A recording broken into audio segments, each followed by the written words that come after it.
recording. So, look, just give me some background about yourself. Look, I have a little PowerPoint about stress point retinoscopy, if we want to go over that specifically as a procedure. But what optometry school did you guys graduate from? Got it. Oh, both of you. Okay, got it. And Austin? Got it. Okay. So we have quite a few. I'm at Southern College of Optometry here. I don't know that we've ever met, but I'm at SCO. I'm a professor here, and I was 30 years in private practice in Baltimore before coming here. I'm in my 11th year here at SCO, and we have had quite a few people coming from Nova as residents and faculty as well. When did you guys graduate? Okay, so was Dr. Alicia Gross there when you were there? Yeah. No.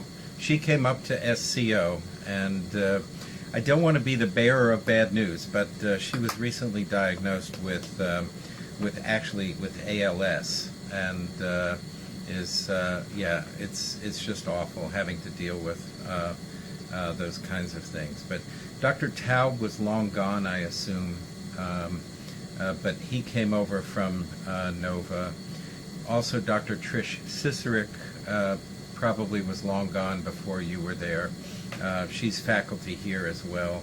And actually our president, Louis Reich, was there for a while. But again, well before your time. Yeah. And yes. Yeah, I'm very aware. And just as an aside, I'm the doctor for the Baltimore Orioles, and we're down in Sarasota. And this last 2 different spring trainings, Dr. Sayani, Omar Sayani, who had been one of our residents here, and really fantastic guy, and Katie Green and others really helped out because of COVID, helped out with the with our testing and that kind of thing of the Orioles. So, all right, okay. So, yeah, they're really, really great people, and we'll probably continue to work with Nova on a regular basis with the Orioles and spring training stuff, and it's good people, and they get to bring students and residents, and it's nice to let them all be part of that kind of training thing. Okay, all right. So retinoscopy, it's one of those things. I was actually brought to SCO to try to re-inject enthusiasm in using the retinoscope, and I have no idea if I was successful or not, or if we've moved in that direction. I think the profession in general just doesn't seem to understand, but I think it's the same way with a lot of our legacy tools, right? That first of all, the different people we have teach at different levels maybe don't use a lot of those things. I know, like the superstar in retinoscopy here, people would put me in that class, but Dr. Glenn Steele, our students wouldn't experience working with Glenn actually in clinic until their 4th year rotation going through pediatrics. And at that point, they get just a wonderful life experience with it. He uses only a spot, and as I use only a spot, and there are several others on faculty here who do, but we have 60 faculty, and probably 54 of them use a streak, only a streak, and actually probably of the 54, probably a bunch of them haven't touched their retinoscope in years. So, which I think is unfortunate. So you obviously were both taught on streaks, yes? And that's what you're most familiar with. Do you have a spot now? Do you have spots?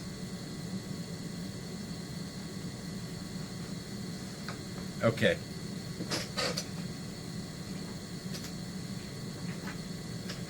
Yeah, and I can see that you have, the only one available now is the one from Burnell, okay? And I'm intimately involved with, I know how it works because I helped to make sure that having this was a reality. At first we were using, I'll show you, where's my, this is my standard, this was my Welsh Allen that I got from optometry school, okay?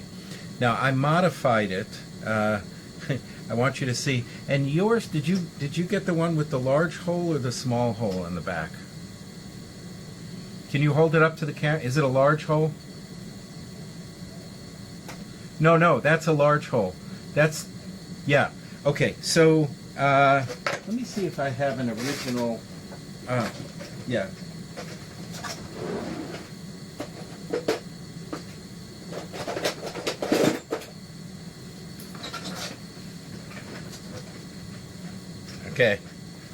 Okay, well I can't, hello Austin.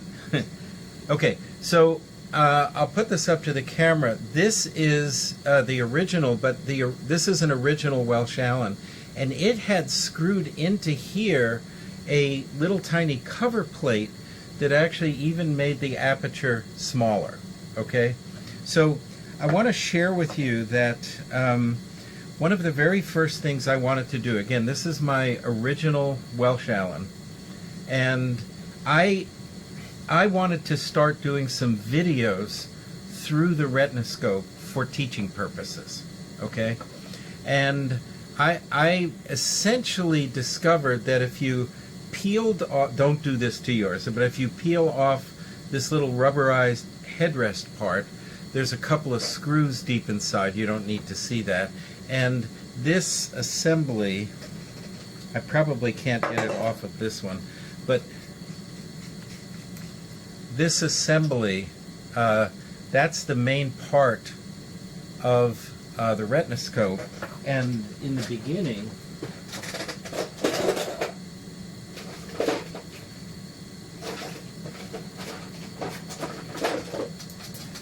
this is the part for the Welsh Allen that made it a streak. And I thought the heads were completely different. Turns out this part, if you put it inside, turns it into a streak, and this part makes it a spot. Okay, but what I first did was open this up. The only thing that's in here is a mirror at 45 degrees. It's a half silvered mirror. It's just a plate of glass that's half silvered on this surface, so that the light coming up comes out, bounces off at that 45 degree angle, and you can see through it. You're all familiar with the basic optics of any optical surface will reflect a certain percentage of the light, right? If you don't have anti-reflective coating, it's approximately 4% of the light that it bounces off, right? But if you have the nice coatings, it bounces a lot more off, and if it's half silvered, which the plates are in this, then you're looking through that and it doesn't affect what you see. Okay, so that's the optics of a scope. And what a lot of people were doing in the beginning, they were, and I don't know if you ever looked through a converted streak where somebody just put a spot bulb into it, okay? But people were doing that and saying they were having trouble. Now, the reason I drilled out the hole on this was so that I could take videos through it, okay? The original hole, and I had one here with the, yeah, that has the original. I think I'll put them both one right next to another. Yeah. let's see if I can find, maybe I put them on my white shirt and then line them up. Okay, yeah, there's a huge difference between the holes size, and so I did this for video purposes, and then what I learned, much to my not chagrin, I guess, but to my happiness, right? There's no purpose on any retinoscope for there to be a small hole in the back, right? Basic optics, that hole is acting like a field stop, okay? Meaning, if you look through the one with the little hole, you don't see a whole lot, okay? But the minute I then, because again, I drilled it out to be able to do video through it, and I can show you some of those videos. But the gorgeous thing that happened was the minute I looked through this, I was like, oh, holy cow. First of all, I can keep both eyes open. This has nothing to do with spot versus streak, right? I can keep both eyes open. I can fuse, not confuse, but I can fuse, right? The person's head, and I'm much more aware of where I am. I'm looking, and I can look soft at the reflex and at the person, okay? So one of the benefits of the one you got drilled out, because I think they still give you the option of drilled out or not drilled out. So that's a 13 millimeter aperture. And the benefit of the okay, there's pluses and minuses. The benefit of it is it's not a field stop. The negative of it is newbies with this scope get lost inside the 13 millimeter aperture. Okay? So, yeah. So one of the very first things, because people would buy this and then they would complain. It was like, I'm not really seeing what I need to see. And it's like, okay, the first thing you need to do is actually just, rest this, look through the hole, and essentially go up, down, right, left, and then twist it to make sure you're looking perfectly through the center of the hole at the world. Open your other eye, Sam, and I think you'll see, you should be able to see right through it just fine.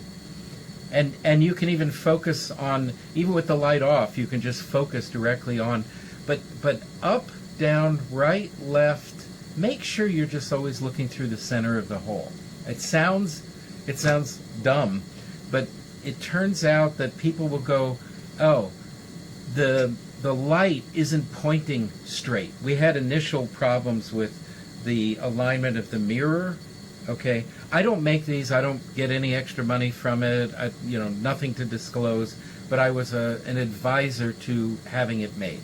Okay, so up, down, right, left, twist. Just make sure you can look through it easily and get a sense of what you're seeing.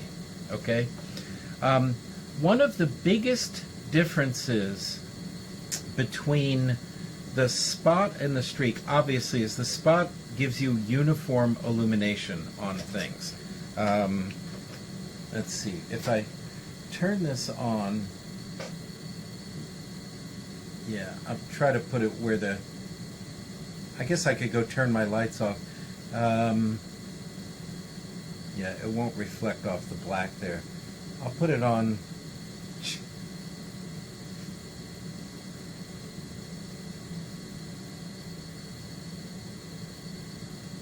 Yeah, if I turn the lights off, it would be fine. But it's a big, and you can do yours too, on the wall or on the floor across the room. It's a great big circle, right?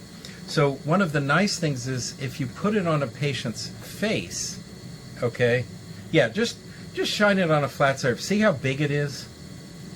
Okay, so one of the things, yeah, and if you shine it on Sam's face, what you'll see is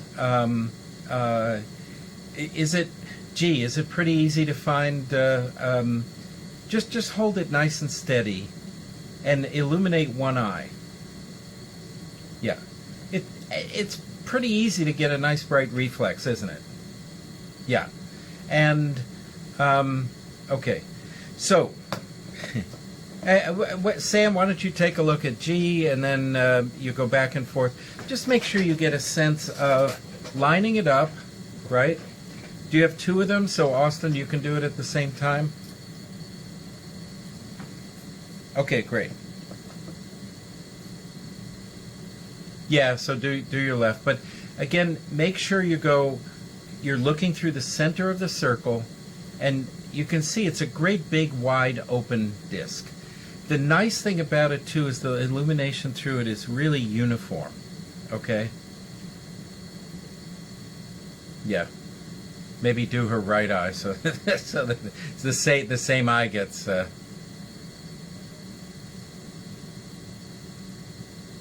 and you should be able to see the reflex nice.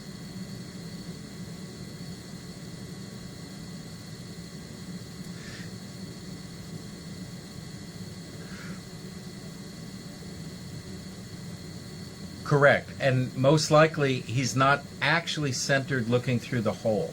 So, yeah. So what you have to start, Austin, what you can take it away from her eye. What I would still probably do just in the very, very beginning, both with the left eye and with the right eye, I would, with lights on in a medium kind of thing, just look at stuff. I mean, I think, and make sure the circle that you see back here, because it's a large peripheral circle, is centered, okay? Right and left and up and down. I think that's sort of the key, right? If I just look at the camera, making sure that the camera is perfectly centered. And if you need to shut the eye for a moment just to make sure, I think that's the key kind of thing, okay? So anytime you find yourself, gee, I have to mess with the alignment, most likely it goes back to, oh, maybe I'm not perfectly centered with the optics. And I think that becomes really helpful. Okay, so I use it for both distance and my near retinoscopies. You guys can put the lights back on so I can see you. It's like you're criminals and we're hiding your faces and distorting the mat. No, it's okay. It's all good. So the fundamentals of retinoscopy are the same, okay? And when you use it for distance ret, okay, when you move the scope, because it's fixed optics, right? There's nothing to change. There's no sleeve up, sleeve down, or anything like that, okay? So the optics are relatively simple. If, as you move the light, you see a with movement, it's moving the same way you're moving the light, add plus. Got it? If you see it moving in the opposite direction, add minus. Okay? So spheres, easy. Now, cylinders, and I can show you what the cylindrical reflex looks like, but the simplest way for you guys to practice seeing a cylinder would be, let's say, Sam, are you wearing contacts?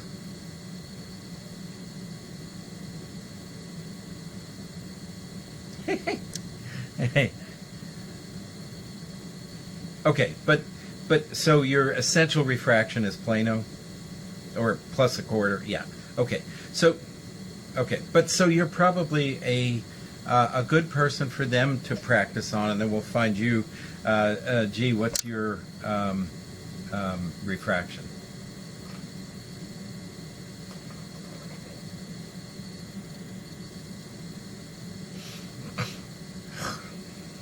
Okay.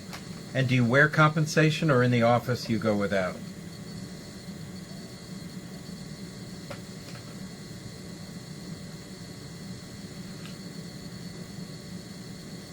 Okay. And how about you, Austin?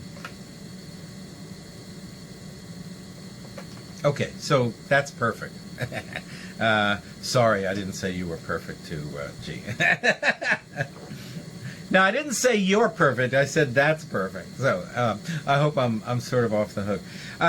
and I have a video that I can show you. My reluctance of showing the video is it's never as good as if and I will do this, Nancy, I will give you the video so they can watch it directly on your own screens, okay? Rather than broadcasting through Zoom and, et cetera, et cetera. I have a Dropbox area I'll share with Nancy. The only thing I ask is keep them to yourselves, right? If you have externs from other schools come through, or you have a residency program or thing, you can share them with people that come through, okay? But just, if you were going to use them for lecturing or something, just ask permission, okay? Because I'm sure I'll grant you permission. But I'll give you access to these videos to watch. But here's what I do. Take, say, a 3-diopter cylinder, okay? Here, those of us who use a spot, when we look at somebody that has a cylinder, we see what I call a banding effect. Like right now, if you looked at Sam, spherical, or if you look at Austin, spherical, what you'll see is any direction you move, you're going to get the same thing. And when you put the light in, what you see is a nice clean circle, okay? It's just gorgeous. So, if you have like a 3-diopter cylinder lens, and you hold it up in front, all of a sudden you'll see this, what I call banding, okay? The reflex, and I have the video, there's no reason not to... Apologies. I couldn't hear what you said. That's my... I hit the wrist to make it go. Let me do a share screen for a moment. I have to put it up on the main screen here first. Let me get the one of the videos open, and I'll open the one with cylinder. Let me see. And again, I'm going to give you these so you can see them here. Rotating spot cylinder.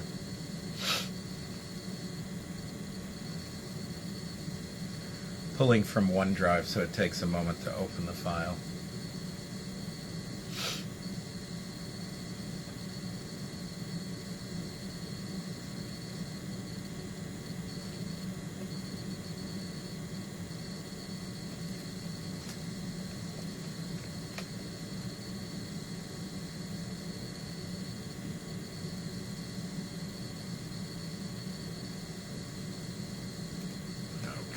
Now I'll do a share screen and optimize video clip, share sound, and where is the video? Show all windows. Oh, I've got to smallerize this, sorry. Stop.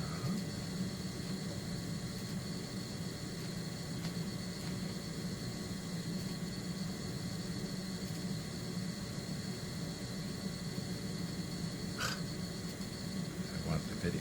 Where's the video? Here's the video. And now.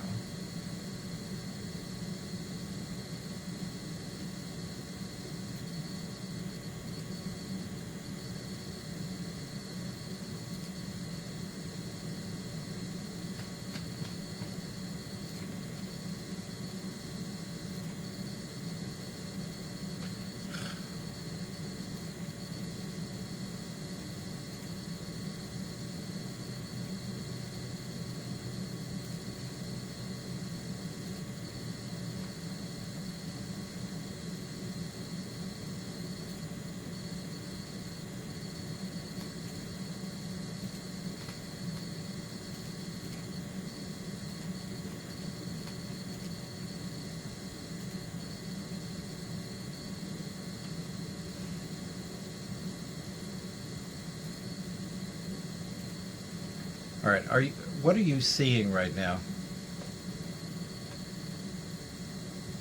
Are you seeing just a background, or are you seeing a dark?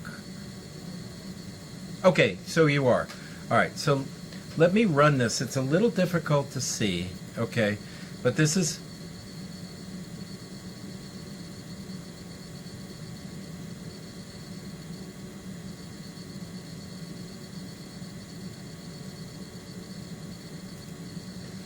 it's hard to capture. So first of all, can you see my pointer? Okay, so that's the axis marker on the sill. It's not, the lens could have been centered a little better, but as my assistant rotates this lens, you're going to see what I call this banding. This is about I think a 250 or 3 sill. What I mean by banding is, right now with the axis, this is going to be brighter here, but duller above and below, if I had the light perfectly centered. But it becomes a little more obvious as she rotates.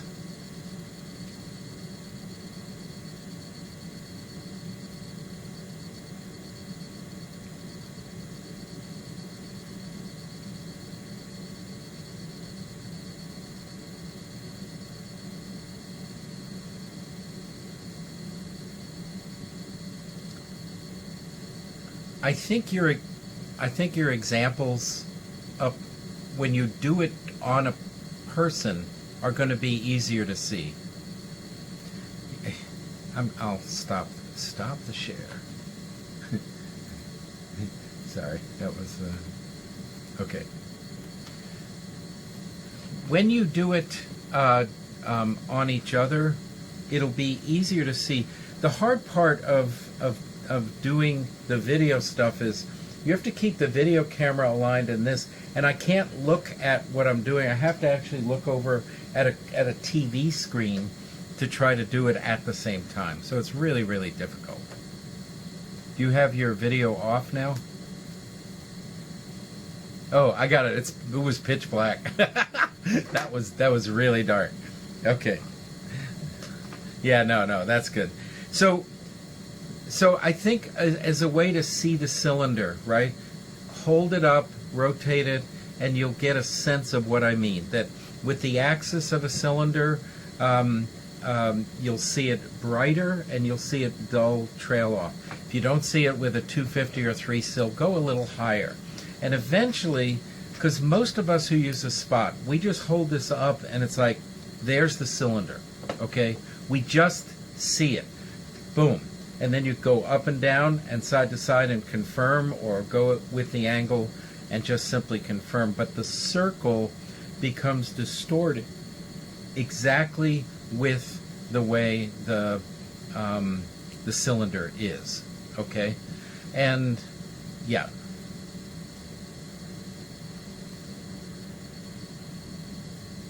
Yep. Yeah, and then if the band rotates this way. So we just hold it up, we take a quick look, make sure it's dead centered, up, down, little tiny movements, not big, movements, tiny movements. Make sure we're centered, and it's like, yep, there it is, and rotate. And what we do is we first neutralize the with motion direction, okay? So whichever one has more width, we just with sphere neutralize that, okay? And then your cylinder axis goes with the one you just neutralized. And then you just add minus until the other one is neutral and you're done. It's real fast. I know you're fast with the one you have, but it turns out this one is quicker because the complications of I've got to rotate the beam, and then I have to go, how do I move with the beam, etc., etc. It turns out it's actually faster.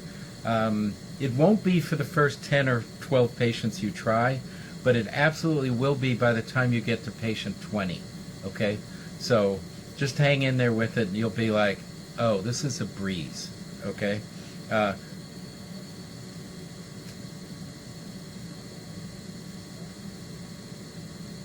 Yeah, or at least retinoscopy, right? So it just becomes easy. So do you want to talk now more specifically about near-point retinoscopy? Okay. Nancy, what is? Do you primarily do MEM, or are you doing a version of stress point? I know that's what you're taught at Pacific because Harold Haynes was there, and it was a wonderful procedure. yet. No. I know. I knew Harold. I'm a student, if you will, of Bob Kraskin, and the procedure I learned that to me trumps all the other procedures is stress point, and that's the one I'm most prepared to go over with you. But I used to teach Book, Bell, MEM, etc., etc. But I'd like to give you the information about stress point, and if you like, I'll go through and I'll give Nancy the PowerPoint so that you can go through it yourself. So don't worry about taking notes. Just hang in there, and we'll have some fun. But it's a relatively short one. I'll go through the PowerPoint, and then we can talk about, because the whys and the wherefores are pretty much all done through there. It's 22 slides, so it's not a great big long thing. Okay, from beginning, and let's share screen. Okay, so you see near-point retinoscopy on your screen? Excellent. And I'm putting your lovely faces more.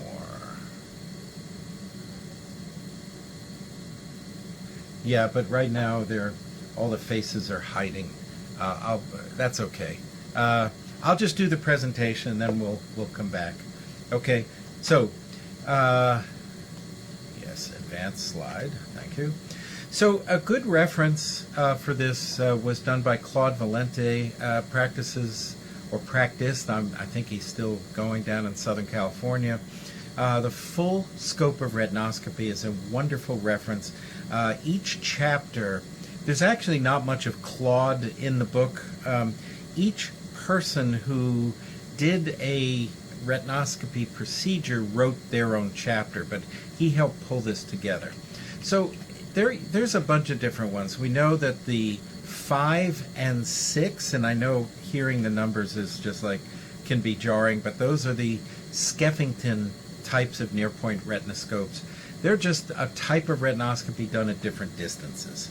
And we're not going to teach all of these, and I think you've probably heard of most of these I'm going to go through in school, but I'm going to primarily focus on stress point. Bell retinoscopy was done by the late Dick or Richard Appel. Book retinoscopy by Jerry Getman. MEM by Harold Haynes. John Streff did a type he called behavioral or cognitive retinoscopy. I think you all learned about the Mohindra technique. Actually had a chance to meet Indra Mohindra. I actually thought for many years the way it was taught that she was an ophthalmologist, but she's actually an optometrist and is in the Boston area. Very, very nice lady. And then Stress Point, which came out of a collaboration between Kraskin and Harmon. And the one we owe to Dr. Glenn Steele,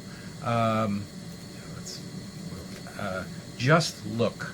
And that's really been his appeal all along. I have the chat box up. I'm not sure why I lost your lovely faces. Oh, here, show video panel. Cool. Now I got you. Okay, good. His appeal to our students is, please stop for a few moments and just look through the darn retinoscope and look at what you see. So that's why his appeal was just look.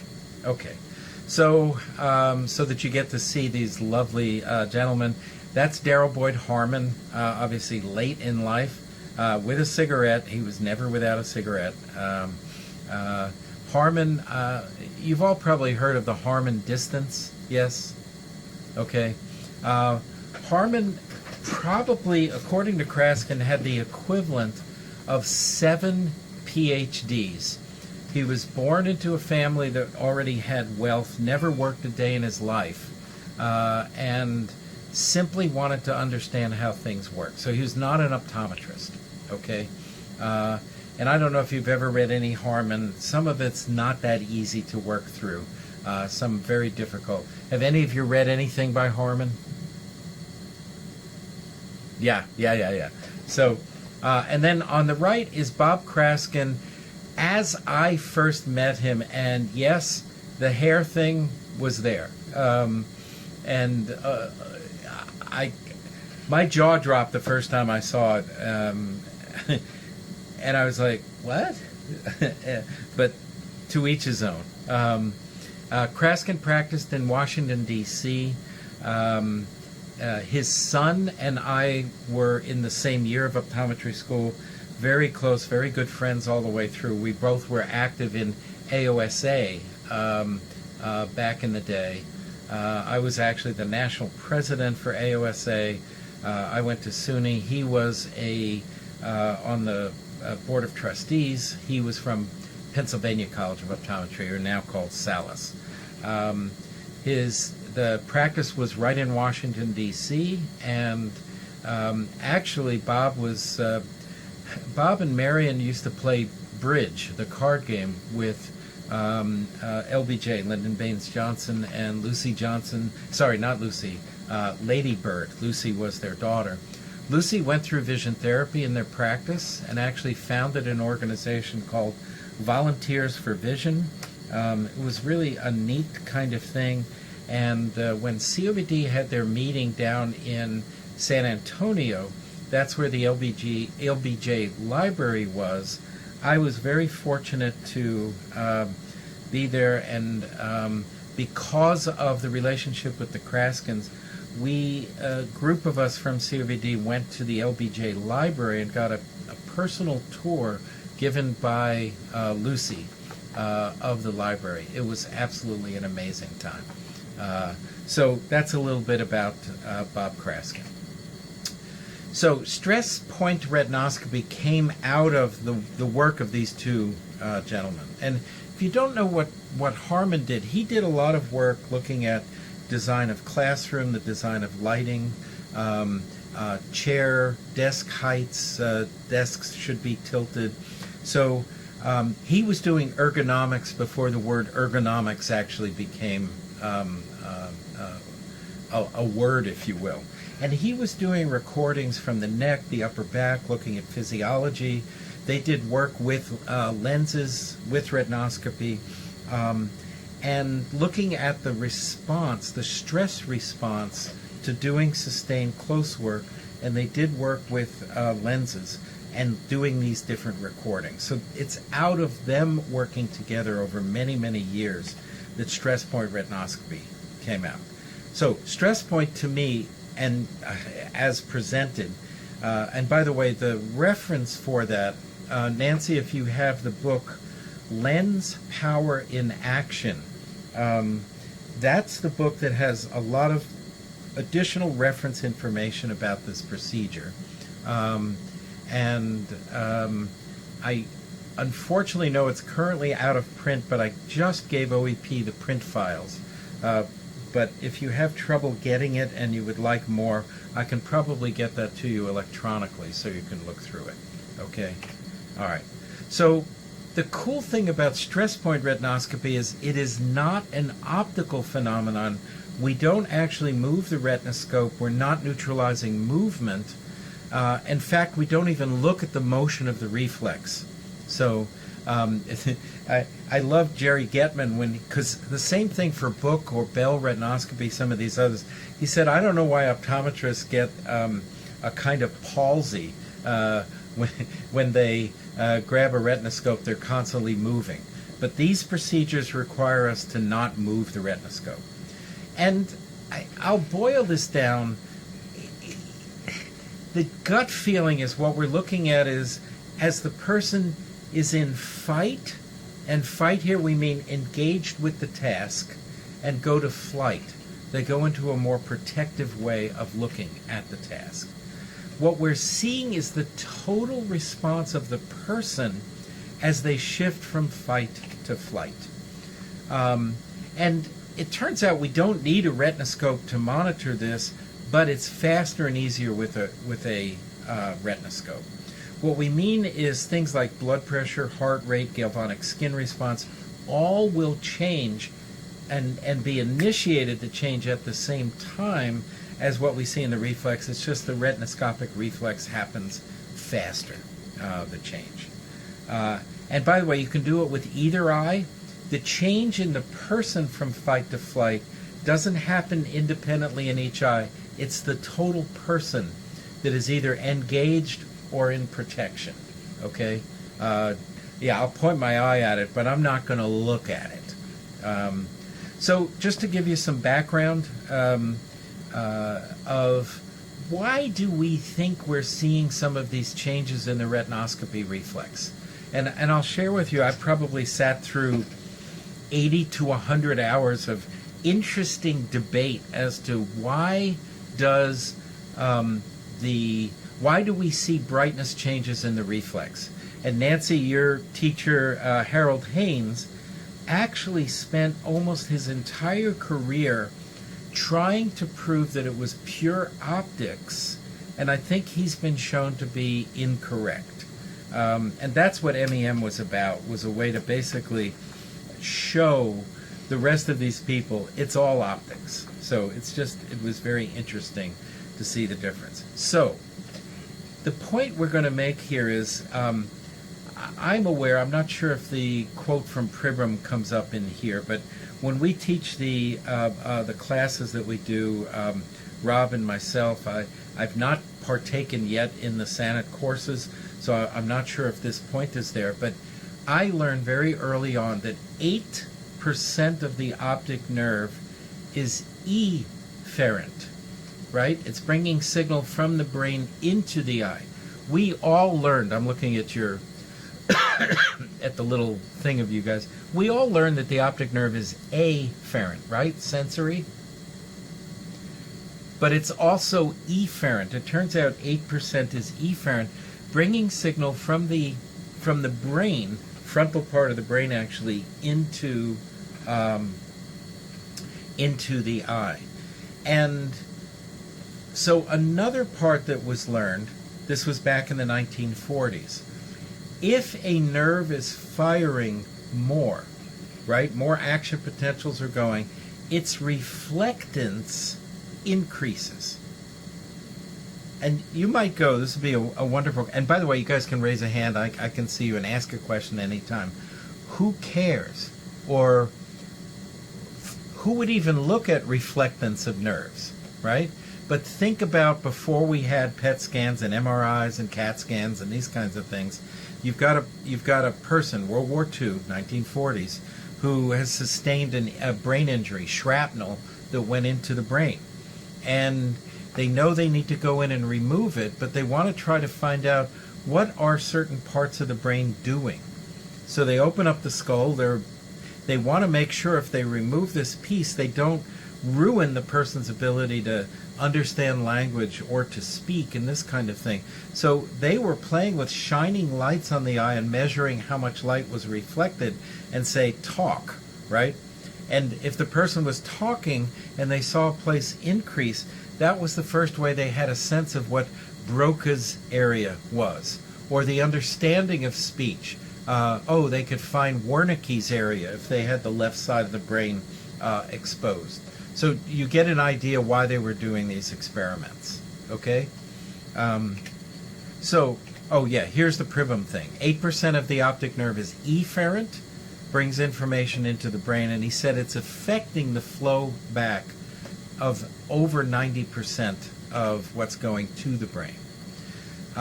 Rob found this reference of these efferent fibers in 1931 in Cunningham's textbook of anatomy. And it's always interesting to me that we have to forget things and then find them again as we come back to things. And just to show you, too, that what was found in the visual system, that we have efferent fibers, is also present in the auditory system. And this is showing approximately 1,400 fibers in the auditory nerve is sending information from the brain back into the cochlear. Okay, There's a wonderful book if you're interested about some of this auditory stuff and music therapy by Oliver Sacks entitled Musicophilia. And I would highly recommend that. Nancy, are you familiar with Sacks's book, Musicophilia? Yes. So he talks about what the purpose is of these, and I think it's very interesting. One of the things he talks about, Sacks talked about, was that I'm a musician, I'm a professional musician, but our ability to tune and get pitch, these can send out reference things to help us retune our cochlea. Because what happens is with males, typically, the higher register we start to hear sharp later in life.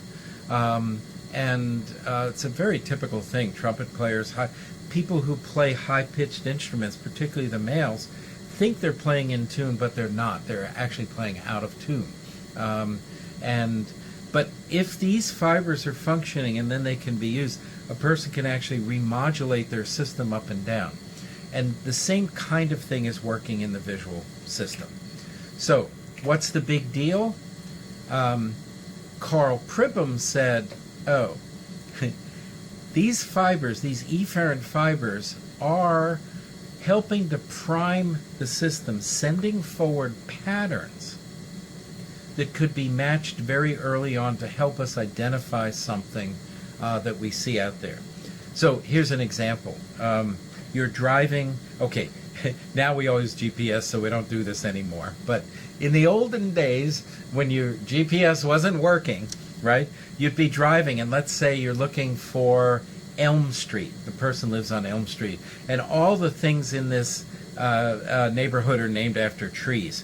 So you look far away, and it's like, okay, the sign is short. I think maybe, I don't know, and you get pretty close and you go, oak.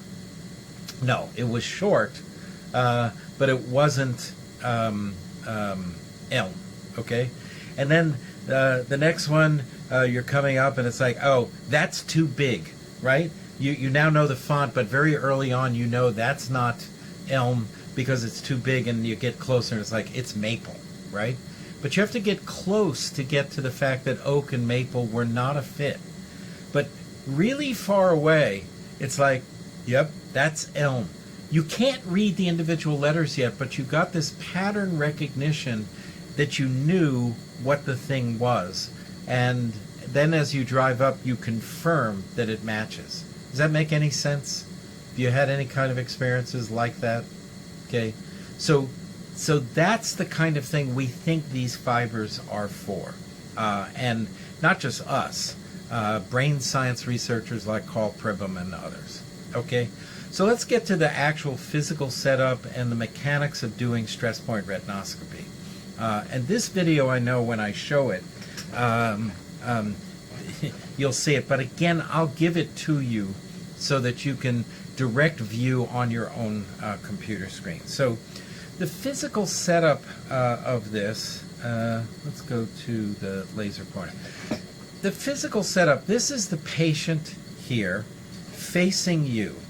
And I typically scope my preferred eye, if you will, is my right eye. We all have one that we process information a little more quickly, a little more accurately. So you could use either eye, but I use my right eye, and I put my right eye on the patient's midline. That's their nose. That's their big giant nose. Okay, sorry. And I typically, you could scope either their right eye or their left eye. It makes no difference with this procedure, okay? But I'm going to scope their right eye, and the distance you are away from the person, from the bridge of their nose to here, is their Harmon distance, okay? So I'm closer to a young child and further away from a basketball center, okay? You got the idea? So I would be at their Harmon distance. And this is showing the retinoscope. And I start with the wolf wand directly on top of the retinoscope. So like this, and I will slowly move the retinoscope closer. Do you have your screen set up so it's a split screen? You can see me on one side and the... Okay, good. So I think you can see there. I start with the wolf wand directly on top, and the patient is asked to look at the wolf wand. And I will slowly move the wand closer, okay, closer to the person, but I move it directly along the line of sight.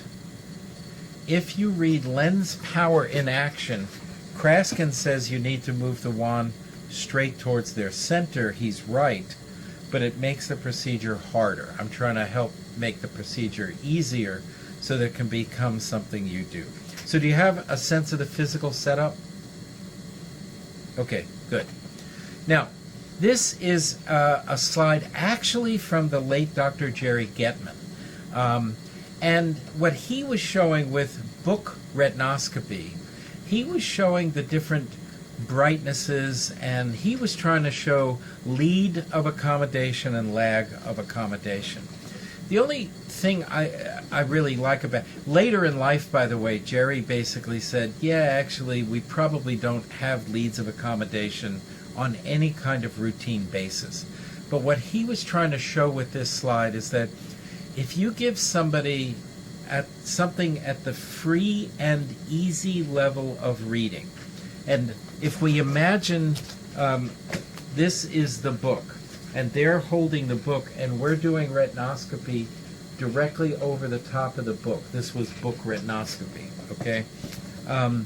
He said if it's free and easy, you get this nice white or yellowish kind of reflex, and if you were to look at lag or lead, there's not a whole bunch of lag or lead, okay? That if you move somebody to the instructional level, basic definition, there's no more than 6 new words or new usages of words per line, and this is the person, this is you looking back, this is the plane of the book, and your retinoscope is over it, you would see this hot white to this yellow, but there might be a pulling in of their accommodation, so you would get this, what looks like a lead, not a lag, okay? But later in life, Jerry said, yeah, this is sort of mythical, but I thought it was interesting. But the point here is once a person goes into, you give them the frustration level, definition of that in the reading level, there's a lot of new words, new context, or confusing uses of words that's difficult. Pick Harmon and read some Harmon, and somebody else do some retinoscopy while the person's reading. You'll see what I mean. The reflex, typically you get an increase in lag and it goes to the darker, dullish color. The only reason I have this here is to get a sense of what the reflex can look like at the bright, the yellow, and then this dull when it drops off. Okay? All right. So now a little more theory. Patient here, examiner here. So in this, yeah, shoot.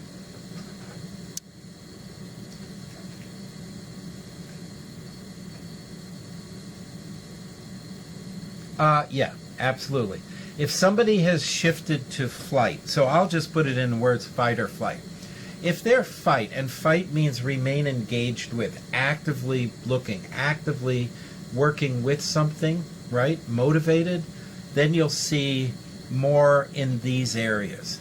As soon as they either are like, no way, or like, bleh, okay, right, it's going to go to this dullish kind of thing. And typically the lag will increase. Very good question, G. Okay? Good.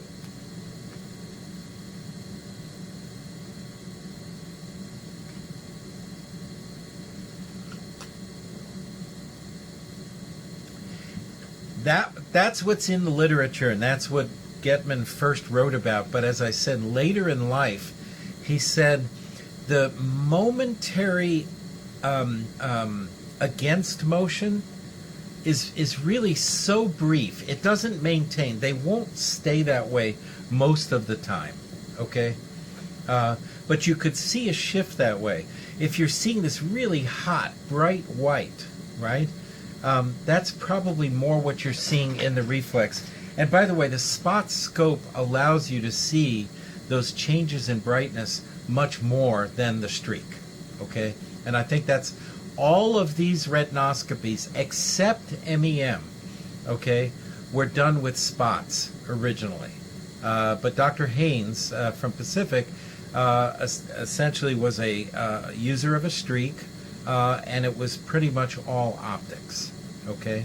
So, very good question. Did I answer that for you, Austin? Okay, good. You're welcome. More, or go ahead? Okay, good.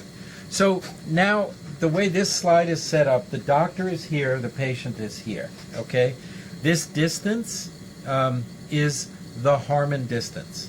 And essentially, if I set this up and we're like this, as I first bring the wand closer to the person, that's in this area, it should look roughly whitish, okay? It's never perfect like this, okay?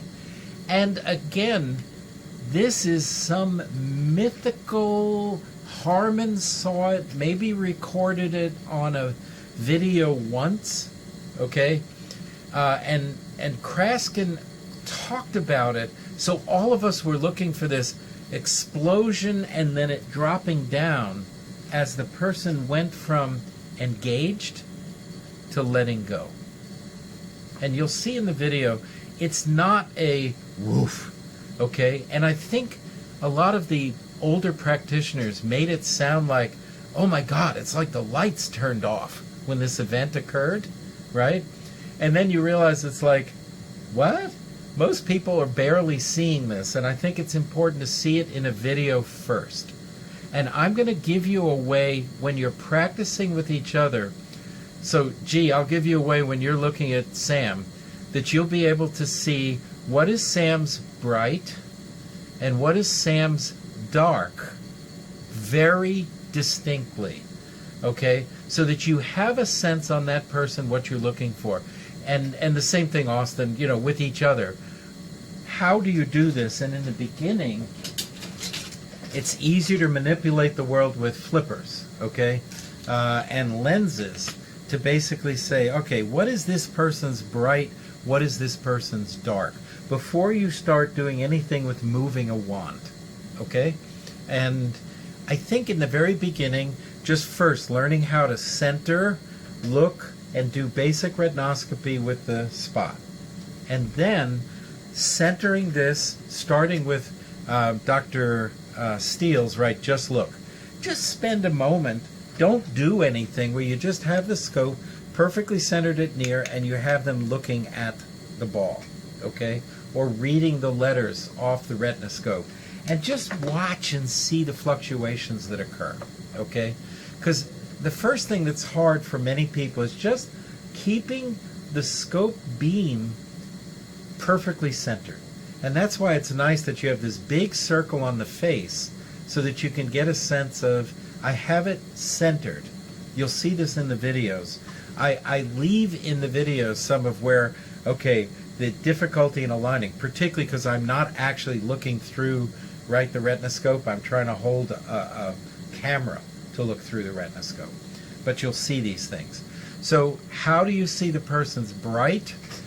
When the wand is back at the scope and they have their appropriate lenses on, distance or near lens, it should be white and bright. If you put a whole lot of plus on, what will happen is we're going to move this to the point that this flat zone is now out at the scope. That's what happens. In fact, let me go to this next one. Small amounts of plus are going to shift this in, larger amounts are going to shift it out, and let me just explain what this one looks like. If we take this upper slice that says plano, again, I have the doctor here, I have the patient here. If I move the wand closer, closer, closer, at a place, it makes that transition. What's the transition? The transition is from the whitish to the dullish, okay? And then what happens is, let's imagine I put spheres plus O25s up over the person, and I do it again, okay? And what happens is, again, the doctor is on this side, the patient is here. I can actually move the wand closer to the person before the reflex changes. If I put plus 050, I can go even closer. But something happens. Look, if I do plus 1, I get to about the same distance. This is a made-up theoretical patient. This is not on all patients, okay? There's an optimum lens, and you see I have it labeled Kraskin Optimum. So for this particular patient, the 062 moves this transition place closest to the person. I think of it this way: it maximizes the volume of space that is the world that they can remain in contact and in rapport with. Does you have a sense of what I mean there? Okay, this person with no lens only can really look. Remember, the patient is out here. This is their Harmon distance. They can only comfortably look at from here on out to infinity and beyond. Okay? This person has more space that the plus allowed them to engage with if they needed to. We're not recommending that they work closer. It just allows them to have more space that they could be comfortable with. And this would be the lens that allows them to work out here optimally, with optimal performance. Okay? Good. I see the heads going, yes. What happens is if you go too far, and in this case, 150 would actually move the transition zone back to the actual plane of the target, and a +3 would move it, say, way back here. Okay? So we can use plus lenses to move this transition zone in space. That's the point. Okay? So, yeah.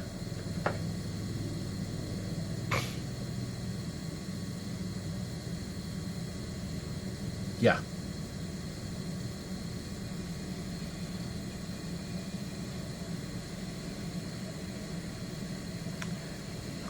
Beautiful. Yeah, beautiful question. So, and often misunderstood, okay? The scope, so first, for distance, okay, because this is really a distance scoping question. I see my students bobbing and weaving, and it's like, that's not how you do retinoscopy, okay? With retinoscopy, you, the observer, should remain stable in space. And there's a reason there's a headrest on here, or, a face rest. I'll take my glasses off. That's a pivot point. You get it perfectly centered, and it's really I'll exaggerate, but it's a rocking motion on the face. Hopefully you can see what I'm doing. I'm not moving it up or down. I'm not moving up or down. I'm pivoting, and it should be a very tiny movement, okay? Because you don't have to go completely out of alignment with the light. You only have to move the tiniest bit for the brightest area to either go up or down with what you're doing. All you have to do, G, is get a sense of, is the stuff moving with me or against me? Got it? You don't actually have to vignette the light very far at all, okay? And then when you're going side to side, okay, this is hard to show, but it's really just a wiggle, okay? It's a rotation of the retinoscope this way, and it's a pivot this way, but you don't move. And by the way, it should be that way for the streaks. And it's interesting, as I always ask people, okay, when you're doing a streak and you're doing at axis, let's do 45 for a moment, right? Can you hold, I know you rotate the thing so that the light's at 45, but the rotation purely should be along 45. And it's like, it's really hard to do. What you really should probably be doing is rotating your hand so that it's still always either a pivot this way or a rotation this way. And you probably shouldn't be rotating to weird axes, right? Because I don't know somebody who could put, when I do this at 45, right? I probably go like that or like this, okay? So don't be afraid to rotate your arm and go directly with the axis, okay? And I think that keeps the optics clean and pure. Very, very good question.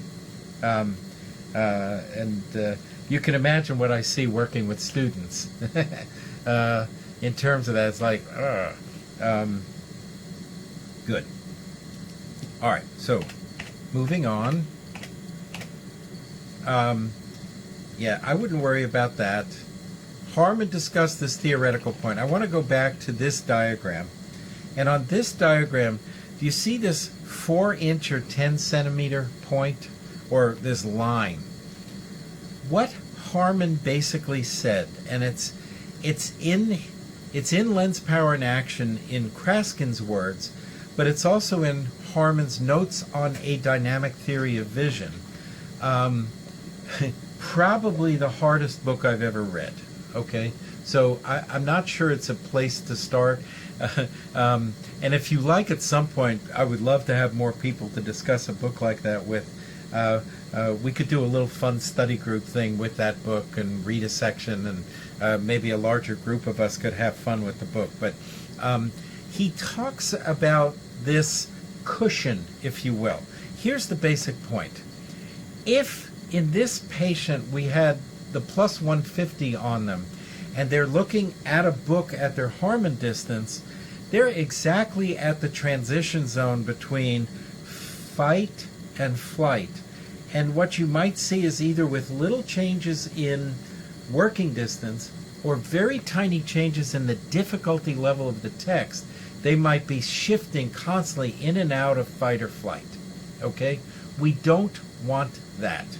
And what Harmon said is the maximum plus, and that's why I have this put on as the maximum plus indicator, the maximum plus that you could prescribe today, and the patient will accept it, is the lens that pushes this transition zone away from the patient. Remember, the patient is here, closer to their Harmon distance, but no closer than 4 inches or 10 centimeters.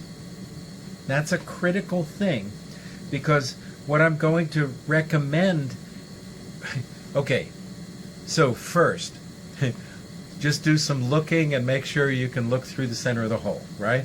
Then, next, basic retinoscopy distance on 20 people, okay? And practice the basic procedure at a distance with the pivot from here and the wiggle this way, okay? And I think you'll get that. And then just look at somebody and you'll see at near, we'll then do it with flippers to change things, okay? But once you really start to get the technique, you're going to want to move the wolf wand directly to the eye you're scoping. I start and I touch it and I come directly in, look at the wand, and you only ever have to go 10 centimeters or 4 inches with the movement of the wand.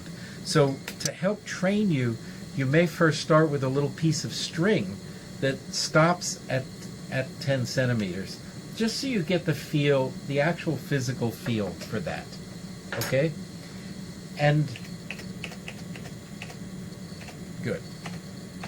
So, right, if you shift it out, we've said all this, boom, boom, boom, blah, blah, blah. So, let me show this video. So if you want to do lights off, that's fine, I won't be offended. No, I'm kidding. Let me turn back to the...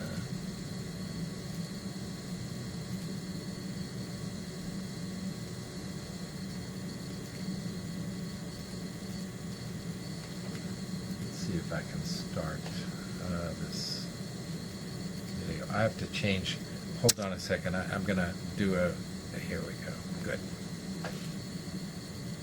So the first part of this, what you're going to see is I did this with Dr. Steele. We were at a meeting, and Nancy, I know you know who Steve Gallup is.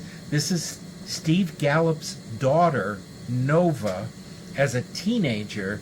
We were just outside. You're going to hear a lot of noise. Sorry.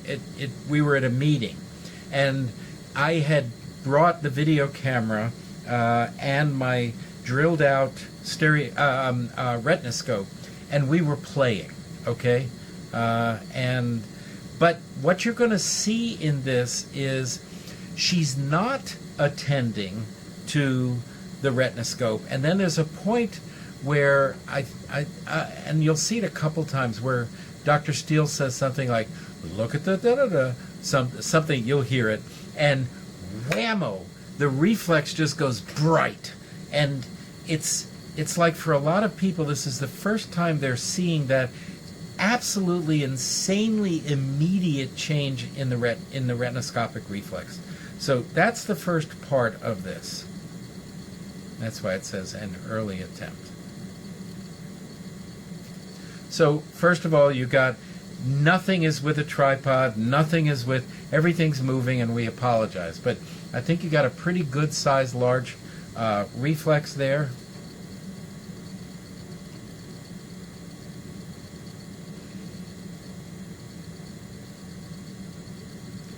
Bam. Did you see that brightening? I'm going to back it up and show it to you again because it's pretty amazing. Listen to Dr. Steele. Boom.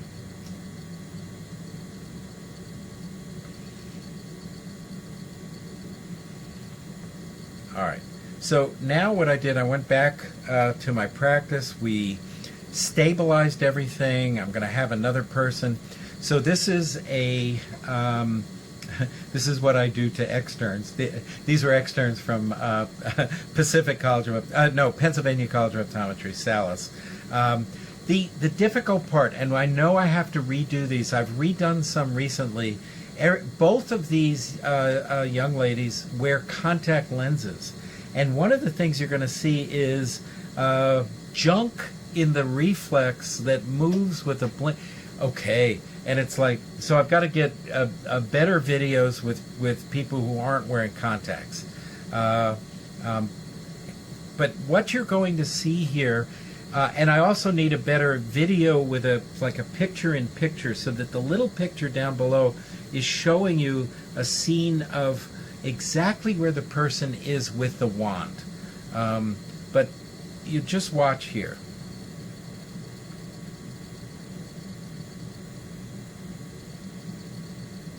So, first of all, I'll stop it here.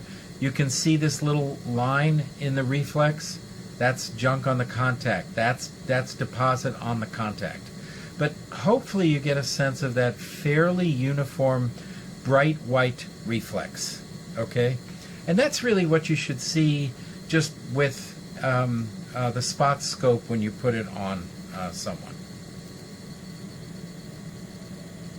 So now, person is moving the target. Oh, I hate when that happens. Let's start further.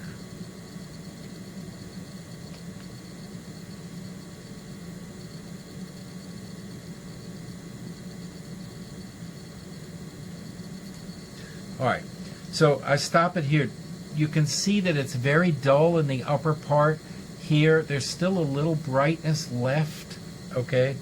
But I think you can see that where it is now is definitely duller than here. Here it's perfect, right. All I'm doing is you leave the retinoscope perfectly stationary, which is hard to do because, as Jerry Getman said, we all have a palsy when we grab a retinoscope and we think we need to wiggle it. But looking large, keeping the circle fixed on the person's face, and then just putting your attention in the center. That's all that happens. The only thing that's moving is the wand closer. Okay? So watch it dull. Okay. Now, I'm going to do a few of these.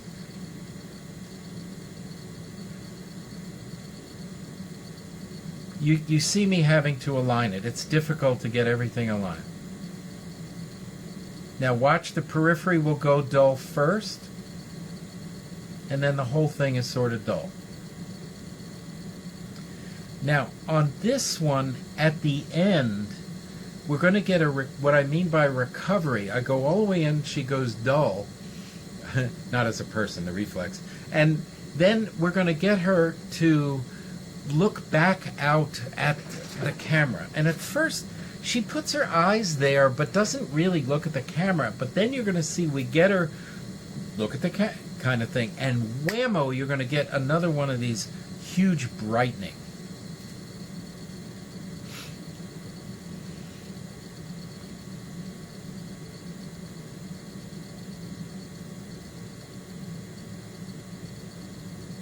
Periphery is darkening. Again, at 9 o'clock is the last part. Now watch. Oh, not this one. This will be the one that goes big change at the end. And I think this is a different student.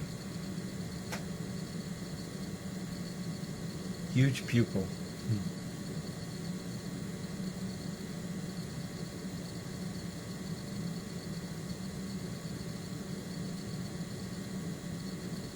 Boom.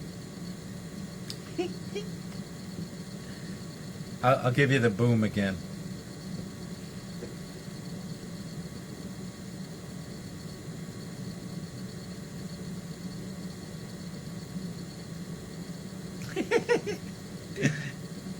All right. So you saw what was happening there.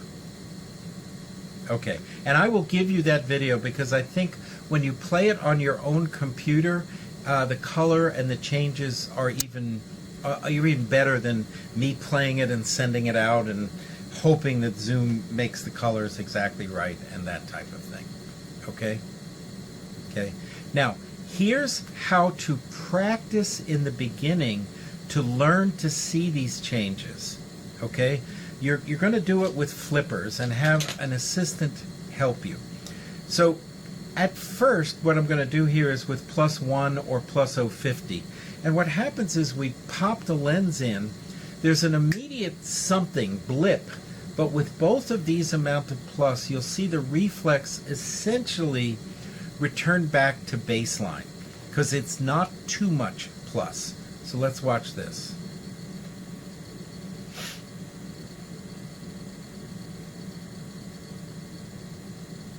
So it's bright.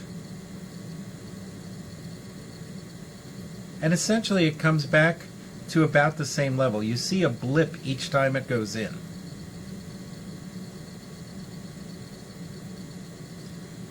You can see these contact lenses drying like crazy.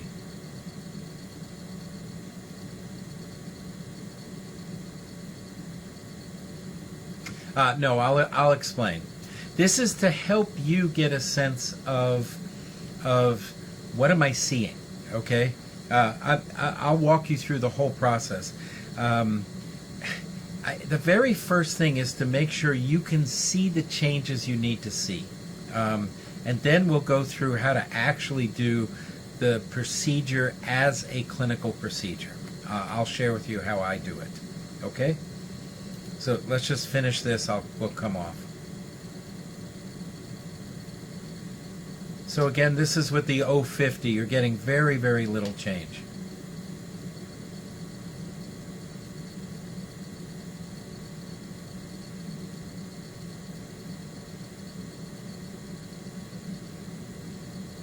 So now the +2 is too much for her, meaning it's going to, there's this blip, and when she finally is looking back at it, what you'll see is what her dark looks like.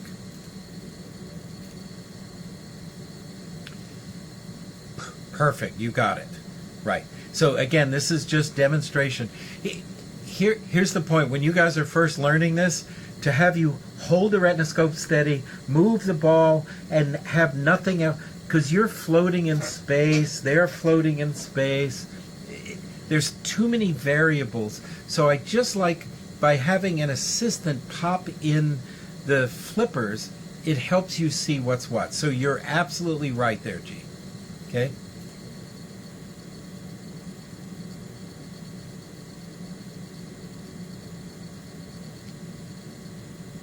It's dark and never recovers.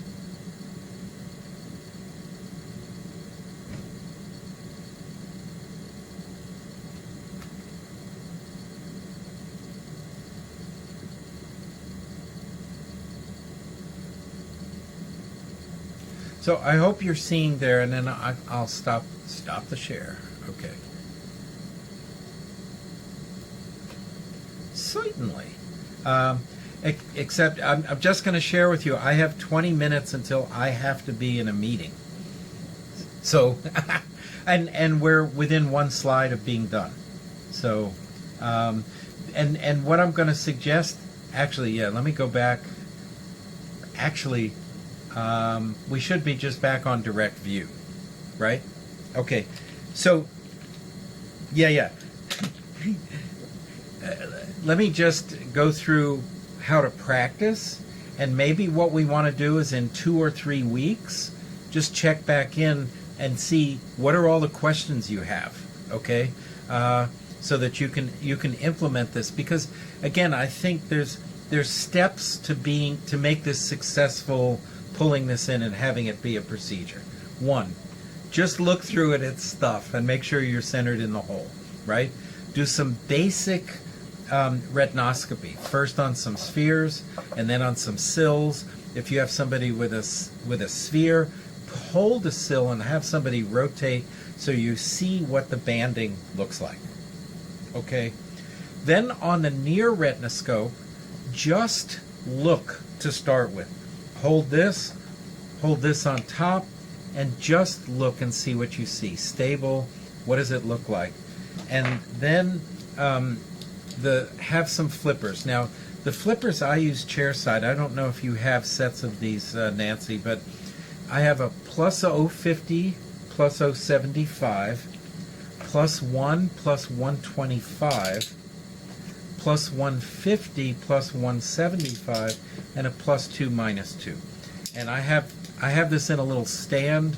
Burnell cells, Goodlight cells, the Optigo, the flipper place from Canada, they all have these sets in little chairside stands. Okay, and you guys have they're just different flippers than the ones you would use in therapy, right? So by having an assistant flip these in, take these out, flip these in, flip these out, you can begin to get a sense of, yeah, gee, when somebody puts the 050 and there's a blip, but it still looks the same. Try plus 2. That's their dark. Cool. And I think at first, getting a sense of what their bright, what their dark is, and then you can try this. I saw it change with me moving this, but again, the retinoscope stays still. Okay? So I think, gee, you have a sense of it. The retinoscope doesn't move. Yeah.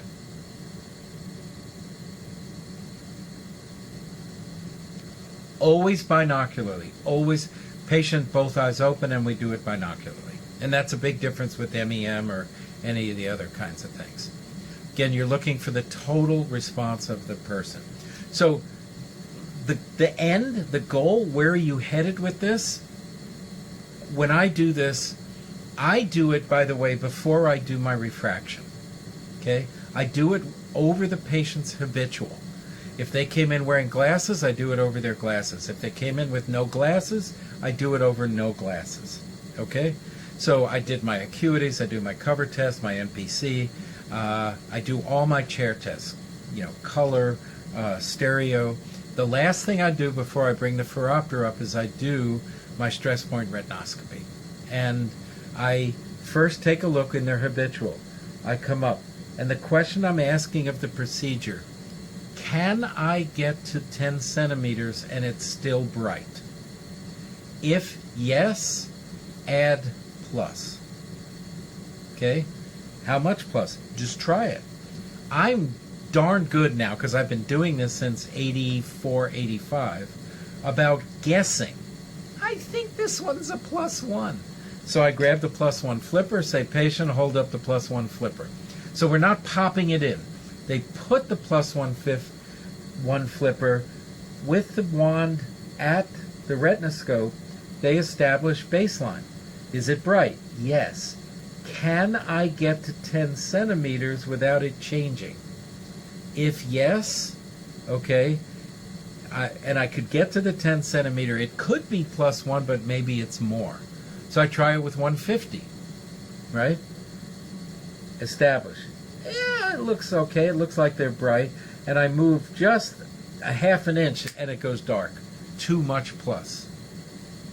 Okay?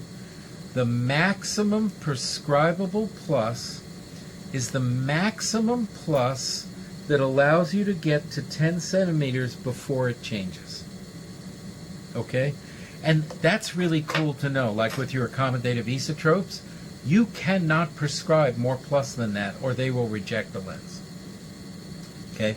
I don't need a cyclo. I don't need a...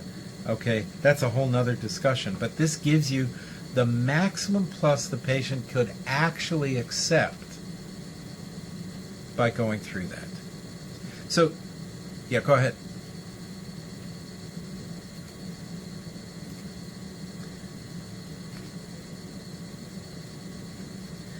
Right, and the point G is wonderful. The point is learning how to do the whole Kraskin technique where you zoom way in and you keeping everything aligned, and the change isn't because it's not because the patient did something, etc.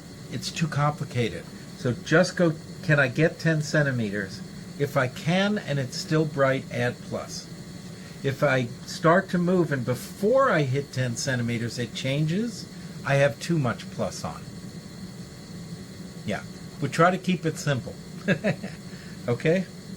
So that gives you something to practice. I will probably later today get those videos and the PowerPoint to Nancy through Dropbox.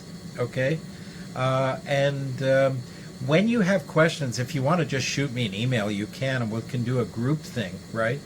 But if you'd like, we'll schedule something in 2 or 3 weeks just as a follow-up. Okay. Yeah.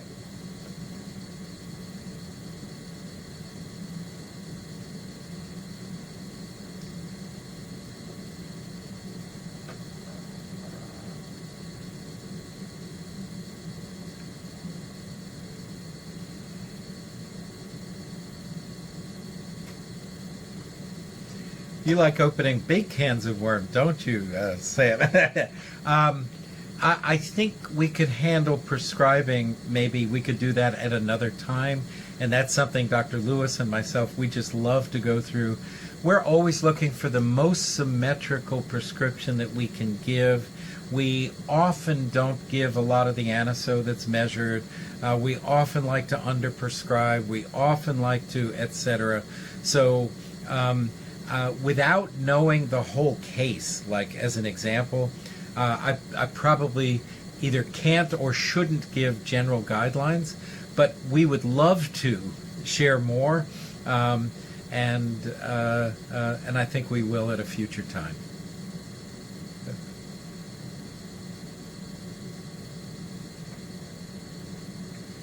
Yeah, I know, because I use those same ones. I want you to know we made those together as part of a Principles of Prescribing 2-day workshop that Rob Lewis, myself, Greg Kitchener, and Bob Hohendorf, the 4 of us put together. It's a 2-day thing on the Principles of Prescribing, and that's where we together evolve those kinds of, that hill. So I know it well.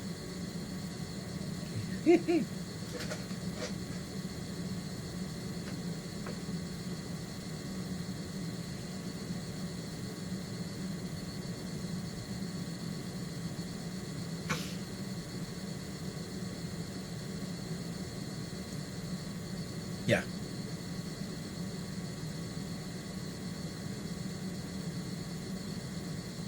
Yeah, in general, at a 4-year-old level, and again, this is just shooting in the dark because there's too much other stuff to know or not know. Typically, we would give a third of what we see. So if the actual non-cyclo distance refraction is a +3, at most we typically are giving about a +1 to start. But your stress point will also tell you what's going to be rejected. So that +2, right? And it's too much to expect us to have this talk and you to be a superstar to go in there and go, oh yeah, no plus, looks good, nice and bright, look at me, kid, and then put your +2s on. Holy cow, look at it go dark. Now, play with it if you want to take a look, but it's I think just getting oriented how to hold it, how to look through it, what am I looking for, those are the key things with it. Alrighty. You're welcome. Have a wonderful day, and great to meet you in this way. Nancy, I'll make the video also available to you of the talk. Okay? You too. Take care.